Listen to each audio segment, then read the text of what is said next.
शान रिसालत सल्लल्लाहु अलैहि वसल्लम में गुस्ताखी के मामले में सुप्रीम कोर्ट ने नुपुर शर्मा पर सख्त तबसरा किया है। अदालत ने मुअत्तल बीजेपी तर्जुमान नुपुर शर्मा की सरजनिश करते हुए उन्हें मुल्क से माफी मांगने को कहा है। दरअसल नुपुर शर्मा ने मुल्क की मुख्तलिफ रियासतों में दर्ज मुकदमात को ट्रांसफर करने के लिए अर्जी दाखिल की थी, जिस पर समाअत करते हुए अदालत ने नाराजगी का इजहार किया। अदालत ने कहा कि नुपुर के बयान से लोगों के जज्बात मजरूह हुए हैं और मुल्क में आज जो आग लगी है इसके लिए नुपुर जिम्मेदार है। अदालत ने मजीद कहा कि उदयपुर वाकई के लिए नुपुर के बयान जिम्मेदार हैं। सुप्रीम कोर्ट ने कहा कि नुपुर को टीवी पर जाकर माफी मांगनी चाहिए। अदालत ने मुकदमात ट्रांसफर करने से इनकार किया। सुप्रीम कोर्ट ने दिल्ली पुलिस की भी सरजनिश की। अदालत ने सवाल किया कि मुकदमा दर्ज करने के बाद पुलिस ने क्या किया, नुपुर के खिलाफ अभी तक कार्रवाई क्यों नहीं हुई।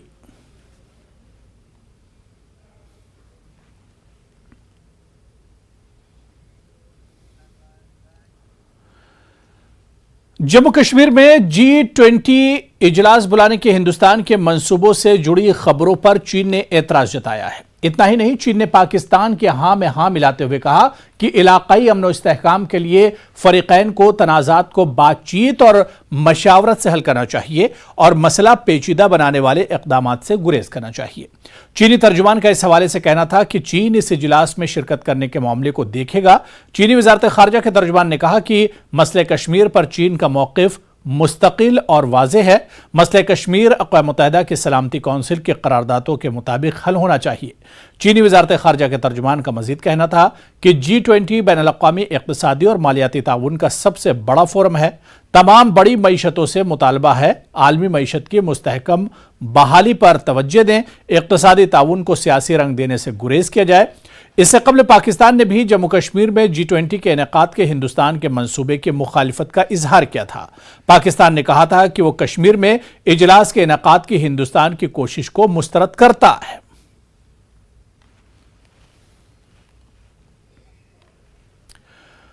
वज़ीर-ए-आज़म नरेंद्र मोदी और रूसी सदर व्लादिमीर पुतिन ने जुमे को फोन पर आलमी तवानाई खुराक की मंडियों और दो तरफा ताल्लुकात के बारे में बात की। इसके अलावा ज़राई मसनूआत, खाद और फार्मा मसनूआत के बारे में भी तबादला ख्याल किया गया। पीएम मोदी 3 दिन पहले ही G7 चोटी कॉन्फ्रेंस से वापस आए हैं। जर्मनी में मुनक्किद G7 सरबराही इजलास में रुकन ममालिक ने पुतिन को शदीद निशाना बनाया था। बरतानवी वज़ीर-ए-आज़म बोरिस जॉनसन ने तो पुतिन की तस्वीर का मजाक भी उड़ाया था। भारत इन दोनों धड़ों में शामिल है जिन्हें रूस अपना मुखालिफ मानता है और अमेरिका अपना मुखालिफ। क्वाड में हिंदुस्तान है और रूस इसे पसंद नहीं करता, जबकि ब्रिक्स में हिंदुस्तान है और अमेरिका को यह पसंद नहीं है। गुज़िश्ता साल दिसंबर में पुतिन हिंदुस्तान की सालाना चोटी कॉन्फ्रेंस में आए थे। इस गुफ्तगू में दोनों रहनुमाओं ने सालाना सरबराही इजलास में तय पाने वाले मुआहिदों पर अमल दरामद का भी जायजा लिया। वज़ारत ख़ारिजा ने अपने बयान में कहा कि दोनों सरबराहान ममलिकत ने दो तरफा तिजारत बढ़ाने पर जोर दिया। मोदी ने यूक्रेन के बहरान पर हिंदुस्तान के मौक़िफ़ को दोहराया है कि बातचीत के जरिए हल तलाश किया जाना चाहिए। इस साल दोनों रहनुमाओं के दरमियान यह चौथी फोन पर बातचीत थी।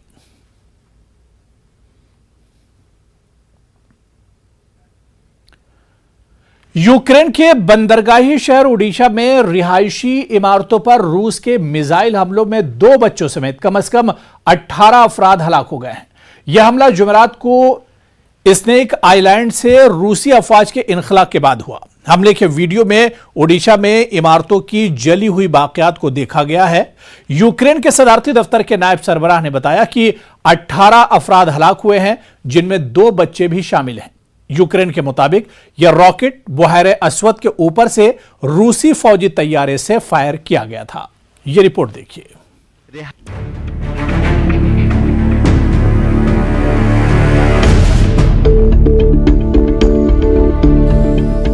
यूक्रेन पर रूसी हमले 4 माह के बाद भी जारी हैं। हर रोज रूस यूक्रेन के किसी न किसी शहर पर मिसाइल और दीगर मौलिक हथियारों से हमला कर रहा है, जिसमें शहरियों, खवातीन और बच्चों की जानें जा रही हैं। इस बार रूसी फौजियों ने यूक्रेन के बंदरगाही शहर ओडेसा में रिहायशी इमारतों को निशाना बनाया।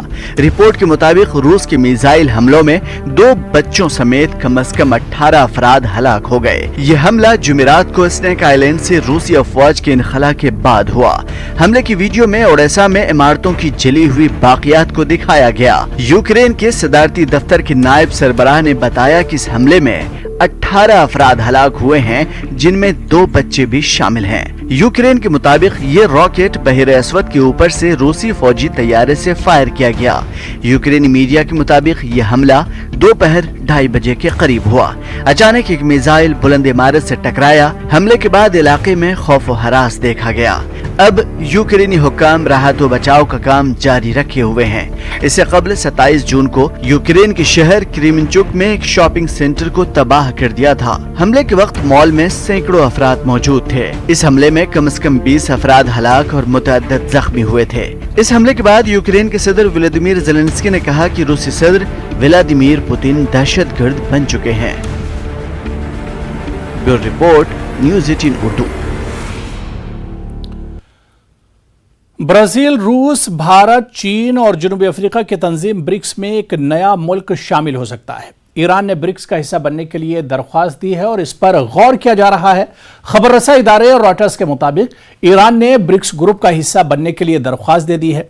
ईरान की वजारत खारजा के तर्जुमान सईद खतीबजादा ने कहा कि ब्रिक्स में ईरान की रुकनियत दोनों फरीकों के लिए काबिल कदर होगी। रूस की खबर रसा एजेंसी तास ने लिखा है कि इस सिलसिले में चीन के सदर ने ईरानी सदर इब्राहिम रईसी को ब्रिक्स सरबराह इजलास में शिरकत की दावत दी थी, जहां उन्होंने खिताब किया। माजी में भी ब्रिक्स में मजीद ममालिक की शमूलियत की बात होती रही है, लेकिन चीन और रूस की मगरब मुखालिफ पॉलिसियां और हिंदुस्तान का क्वाड जैसे मगरबी हिमायत याफ्ता ग्रुप में शामिल होना ईरान की रुकनियत को अहम बना देता है। इसका असर न सिर्फ ब्रिक्स पर पड़ेगा, बल्कि यह अमेरिका और रूस के बीच तवाजुन बनाकर चल रहे हिंदुस्तान की खारजा पॉलिसी को भी मुतासिर करेगा।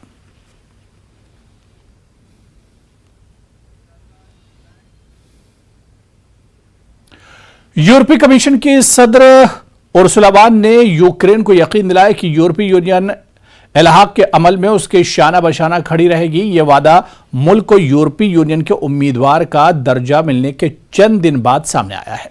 ब्रसेल्स भी यूक्रेन की पार्लियामेंट से खिताब करते हुए उन्होंने इस दिन को एक तारीखी संगमीन करार दिया और यूक्रेन के यूरोपीय यूनियन के रास्ते में अज़्म की तारीफ की। तवक्को है कि यूक्रेन को बाज़ाब्ता तौर पर यूरोपीय यूनियन का रुकन रियासत बनने में अभी कई साल या कई दहाइयां लगेंगी। Ukraine now has a very clear European perspective, and Ukraine is candidate country to join the European Union. Something that seemed almost unimaginable just 5 months ago. So today is first and foremost a moment to celebrate this historic milestone, a victory of determination and resolve, and a victory for the whole movement that started 8 years ago on the Maidan. You have come such a long way since 2014. You have chosen firmly to be a democracy and to live under the rule of law. खबर France से है, जहां कई हवाई अड्डों से परवाजों को जुमे को रुकावटों का सामना करना पड़ा, क्योंकि हवाई अड्डे के कारकुनों ने महंगाई की वजह से तनख्वाहों में इजाफे का मुतालबा करते हुए हड़ताल और एहतजाज किया। यह एहतजाज एक ऐसे वक्त में हो रहा है जब 2 साल की वायरस की पाबंदियों के बाद सफर दोबारा शुरू हुआ है। फ्रांस की सिविल एविएशन अथॉरिटी ने कहा कि पेरिस के चार्ल्स डी गॉल और ओवरली हवाई अड्डों से 17% परवाजें सुबह 7 बजे से दोपहर 2 बजे के दरमियान मंसूख कर दी गई। हड़ताली यूनियन ने कहा कि हड़ताल इतवार तक जारी रह सकती है।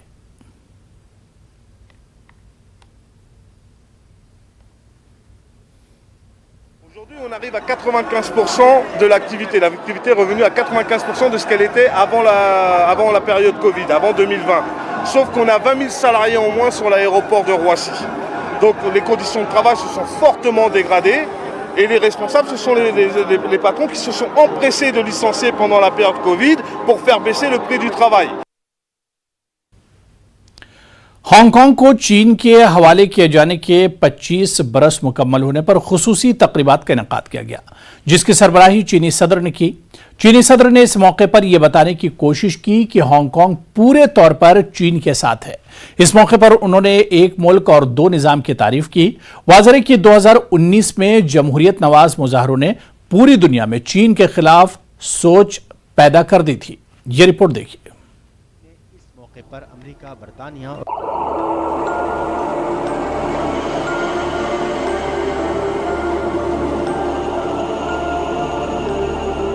चीन के सदर शी जिनपिंग ने जुमा को हांगकांग के नए रहनुमा जॉन ली की हलफ बर्दारी तकरीब में शिरकत की।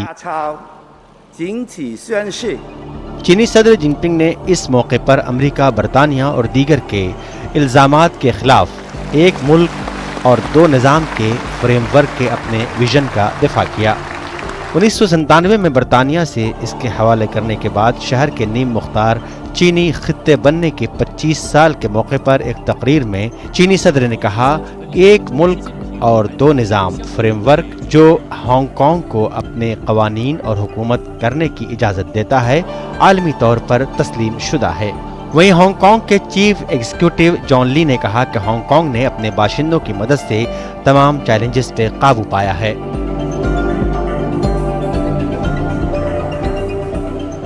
今天，我要再次强调，一国两制是经过实践反复检验了的，符合国家民族根本利益，符合香港、澳门根本利益，得到14亿多祖国人民鼎力支持，得到香港、澳门居民一致拥护，也得到国际社会普遍赞同。这样的好制度没有任何理由改变，必须长期坚持。香港期间也经历不同的挑战，包括环球金融危机、14年的违法占中、16年旺角暴动、19年社会暴乱及外部势力干预香港事务，危害国家安全，以及新冠疫情等。凭借中央强大后盾的全力支持，一国两制的生命力和优越性，以及香港市民不自强不息、勤奋努力，每次香港都能克服挑战。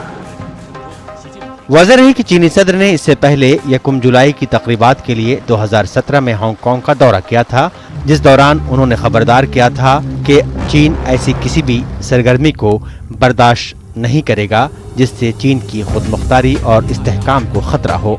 2019 में जमहूरियत के हामी मुजाहरे कई महीनों तक चले, जिसे चीन की हुक्मरान कम्युनिस्ट पार्टी ने खतरे के तौर पर देखा। मुजाहिरों के बाद बीजिंग और हांगकांग के हुक्काम ने एक कौमी सलामती के कानून का मुसव्वदा तैयार किया, जिसे मुतअद्दिद कारकुनों, मीडिया शख्सियात और जमहूरियत के हामियों को गिरफ्तार करने के लिए इस्तेमाल किया गया।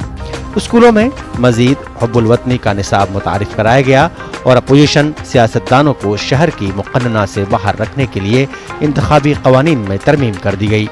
तब्दीलियों ने शहर में बागी आवाज़ों को ख़त्म कर दिया और बहुत से लोगों को वहाँ से जाने पर भी मजबूर कर दिया। Bureau report, news 18 Urdu. Sudan में खाना जंगी की वजह से पहले ही हालात खराब हैं। अब सूखी नदियां और सरसब्ज चरागाहों की कमी चरवाहों में लड़ाई झगड़े की अहम वजह बन गई है। ताहम अक़वाम मुत्तहिदा के बैनुल अक़वामी फंड बराए ज़राई तरक्की की जानिब से एक ऐसा प्रोजेक्ट शुरू किया गया जिससे चरवाहों के मसाइल बहुत हद तक हल हो गए। देखिए रिपोर्ट।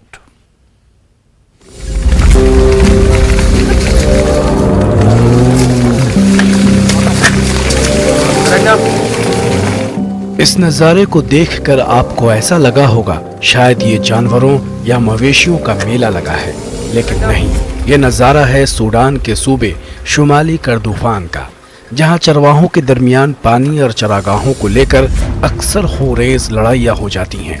लेकिन अक़वाम मुत्तहिदा के बैनुल अक़वामी फंड बराए ज़रई तरक्की IFAD ने एक ऐसा प्रोजेक्ट तैयार किया है जिससे अब लड़ाइयों पे काबू पा लिया गया है। दरअसल IFAD ने एक प्रोजेक्ट के तहत सूडान हुकूमत की मदद से कई मकामात पर मसालहती मराकज़ खोले हैं और तकरीबन पानी के तहफ़्फ़ुज़ के लिए तालाब नुमा 200 गड्ढे भी बनाए हैं ताकि मवेशियों को पानी भी मिल जाए और लड़ाई भी ना हो। लड़ाई की सूरत में कॉन्फ्लिक्ट रेजोल्यूशन सेंटर्स का रुख किया जाता है, जहां फरीक़ैन के तनाज़े को बातचीत के जरिए हल कर दिया जाता है। मरकज़ बराए मसालहत ने पिछले 5 सालों में 35 से ज़्यादा बड़े तनाज़ात को कामयाबी से हल करने में मदद की है। يعني خاصة الفترات الأخيرة دي بقى في نزاعات توصل لمراحل خطيرة جدا، فيها مضاربات وبيموت فيها عدد من الناس وبيكون فيها ضحايا كثير جدا من عندهم ذنب. सूडान में किसी बात पे तनाज़ा होना कोई नई बात नहीं है, ताहम बरसों की खाना जंगी ने मुल्क को पहले ही गैर मुस्तहकम कर दिया है। चरवाहों के झगड़ों से आए दिन तनाज़े होते रहते थे, जिसे बैनुल अक़वामी फंड बराए ज़रई तरक्की IFAD ने हल कर दिया। याद रहे कि सूडान में अंदाजे के मुताबिक 70 मिलियन मवेशी हैं। इन चरवाहों को अब भी बदलती हुई आबो हवा से लड़ना पड़ सकता है, लेकिन कम से कम उन्हें अब पानी पर नहीं लड़ना पड़ेगा। Bureau report, news 18 Urdu. सयाहत से दुनिया के करोड़ों लोगों का बिलवास्ता और बिलावास्ता रोजगार वाबस्ता है, लेकिन आलमी दबाव के दौरान मईशत का ये शुबा दुनिया भर में बुरी तरह मुतासिर हुआ। चैलेंजेस और गैर यकीनी सूरत हाल वबाई अमराज के बाद के मंजरनामे किसी बुरे साए की तरह हैं। एक अंदाजे के मुताबिक कम से कम 2024 तक टूरिस्ट इंडस्ट्री की मुकम्मल बहाली की तवक्को नहीं की जा सकती। यह खास रिपोर्ट देखिए।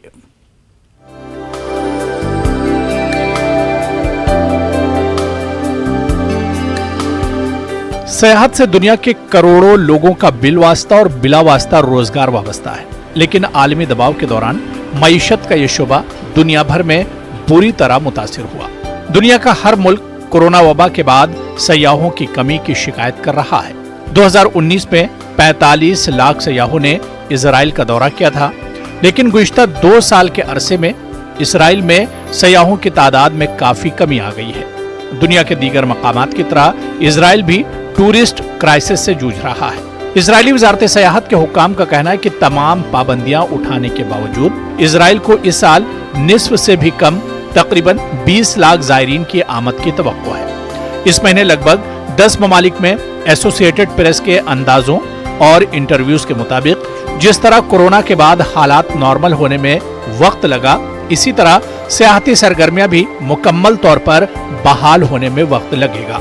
I think the problem is not everybody is vaccinated, so that's the problem. That many people they are not, so they came to Israel because Israel one of the things to come in you have to be vaccinated 3 times.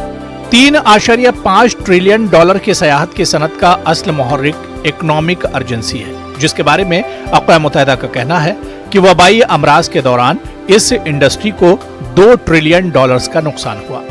अक़वाम मुत्तहिदा का कहना है कि कुर्रा अर्ज पर हर 10 में से 1 फर्द इस इंडस्ट्री से जुड़ा हुआ है। दूसरी तरफ इंडिया में सियाहती सरगर्मियों में सुधार देखा गया है। यहाँ अवामी पार्क, होटल्स, तारीखी मकामात पर सयाहों की भीड़ देखी जा रही है। In March, things started getting better, slowly at first. So we had a few good weekends in March, rest wasn't good. And in April, things got better. In May, better still. And in June, this June, we have been doing good business in a steady way. And we are hoping that this improvement continues. So we are yet to reach the pre-COVID levels of business, but I think we are moving in the right direction. During lockdown, we could not travel much, and we were basically bored. And after post-lockdown, we have started traveling and exploring the cities. Challenges और गैर यकीनी सूरत हाल वबाई अमराज के बाद के मंजरनामे किसी बुरे साए की तरह है। एक अंदाजे के मुताबिक कम से कम 2024 तक मुकम्मल बहाली की तवक्को नहीं की जा सकती। महंगाई, सप्लाई चेन के मसाइल, इन्फेक्शन की बढ़ती हुई शरह, मजदूरों की किल्लत और मुश्किलात का शिकार एयरलाइंस, पायलटों की हड़तालों और हवाई सफर के टिकटों में आने वाली कमी किसी डरावने ख्वाब की तरह है। Bureau report, news 18 Urdu. Heart attack अब आम बात है। आम आदमी से लेकर एथलीट तक इसका शिकार हो रहा है। हार्ट अटैक की वजह से तो कई किस्में होती हैं, लेकिन ज्यादातर अफराद बर वक्त मदद न मिलने से मौत का शिकार हो जाते हैं। लेकिन साइंसदानों ने अब एक ऐसी जेल तैयार कर ली है जिसके जरिए हार्ट अटैक के मरीजों की जान बचाई जा सकती है। ये रिपोर्ट देखिए।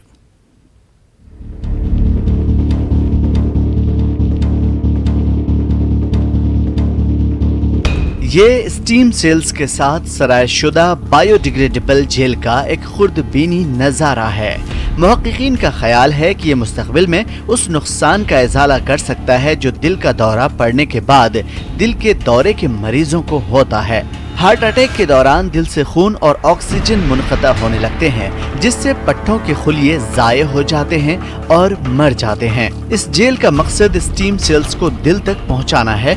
ये उन्हें दोबारा पैदा कर सकते हैं और मुअस्सर तरीके से उन इलाकों को दोबारा बना सकते हैं जहां टिश्यूज को नुकसान पहुंचा है। We used a fluorescent tag so we actually attached that to the gel so that we could track the gels within the hearts for as long as they stayed there, and we could see that you can take a picture of the mice and it will show a hot spot where the gel is. अब तक इस तहकीक का तजुर्बा Manchester university की laboratory में सिर्फ सेहतमंद चूहों पर किया गया है। स्टीम सेल्स के साथ जेल दिलों में इंजेक्शन लगाने के बाद ये चूहे 2 हफ्तों तक जिंदा रहे। सरकर्दा मुहक्किक कैथरीन किंग का कहना है कि इससे पता चलता है कि स्टीम सेल्स दिलों के अंदर काफी देर तक मौजूद रह सकते हैं ताकि स्टीम सेल बढ़ना शुरू कर दें। What we could see is that the gel stayed, once delivered to the heart, it stayed in the heart and it remained there for 2 weeks. So it's looking like a very promising kind of the way that it would stay there and be able to hold the cells there for long enough for them to kind of integrate into the heart. तहकीक की कामयाबी से जाहिर होता है कि jail कोई नुकसान नहीं पहुंचाता और स्टीम सेल्स के लिए एक ढांचे के तौर पर काम कर सकता है। अगला मरहला ये देखना है कि क्या इस तरह फराहम किए जाने वाले स्टीम सेल्स दिल में टिश्यूज को पहुंचने वाले नुकसान को ठीक कर सकते हैं। The next step will be to deliver cells inside the gel and deliver those to the hearts of mice that have had heart attacks, and look at how long the cells can stay within the hearts, so how well they. इस तहकीक को बरतानिया की एक research charity British heart foundation BHF ने माली एआनत फराहम की है, जो मुख्तलिफ किस्म की दिल की बीमारियों पर तवज्जो मरकूज करती है। इस इदारे का कहना है कि बरतानिया में 7.5 लाख से ज्यादा अफराद दिल और दौरान खून की बीमारियों में मुब्तला है और हर साल 47,000 अफराद इसके नतीजे में मौत के मुंह में चले जाते हैं। Been working and supporting this research for a number of years, and one of the big challenges in this area is to retain those injected cells in the heart where they can contribute to the repair of the heart muscle and to improved outcomes for patients. आलमी सतह पर आलमी इदारे सेहत और Lancet burden of disease के जरिए तैयार करदा ताज़ा तरीन आदाद शुमार से पता चलता है कि हर साल 9 मिलियन से ज्यादा लोग दिल की बीमारी से मरते हैं और इसी वजह से लोग हार्ट ट्रांसप्लांट के लिए मजबूर हैं। How well they engraft, and then also looking at things like how well the heart beats after they've had a heart attack and see if there's any difference between mice that have been treated for the gels and the cells and mice that haven't. माजी में सर्जनों ने steam sales को बराह रास्त दिल में injection लगाकर दिलों की मरम्मत करने की कोशिश की थी, लेकिन खुलिये जिंदा नहीं रह पाए। BHF के associate medical director professor James leaper का कहना है कि हाइड्रोजेल इस चैलेंज पर काबू पाने के लिए काबिल हो सकता है। Our researchers have developed a hydrogel which can be injected as a liquid form with the cells into the heart, but then turns into a gel which retains the cells at the site of injury in the heart, allows them to help regenerate the heart and therefore improve heart function in the long term. वो कहते हैं कि jail एक सहारों के तौर पर काम करता है जिससे स्टीम सेल्स बढ़ सकते हैं और एक ढांचा बना सकते हैं, जबकि अकेले स्टीम सेल आसानी से जिंदा नहीं रह पाते। The challenge is in injecting these cells into a beating heart, so that the heart is a mechanical structure, and that the cells, if they're injected alone, find it very difficult to find an anchor, if you like, in the heart to latch onto and to grow and to then support the regeneration of the heart. Leaper के मुताबिक इन खुलियात को धड़कते दिल में injection लगाने में challenges ये हैं कि दिल एक मैकेनिकल ढांचा है और अगर स्टीम सेल्स की तख्लीक नौ की सलाहियत को इस्तेमाल किया जाए तो ये हाइड्रोजेल एक दिलचस्प मुमकिना तरीक़ाकार है जिसे हम वाकई इस्तेमाल कर सकते हैं। So a number of groups have been looking at ways that we can improve that, and this hydrogel is an exciting potential mechanism that we could use to really harness the regenerative capacity of stem cells. आज हम जिस तहकीक पर बात कर रहे हैं वो इब्तदाई मरहले में है। ये टिश्यू कल्चर और लेबोरेटरी में की गई है और इसमें कुछ तजुर्बात जानवरों के निज़ामों पर किया गया है। उम्मीद की जा सकती है कि ये निज़ाम आम लोगों पर भी कामयाब रहे ताकि दिल के मरीजों की बर वक्त मदद की जा सके। Bureau report, news 18 Urdu. तो चलिए इस बुलेटिन में भी फिलहाल इतना ही। आदाब।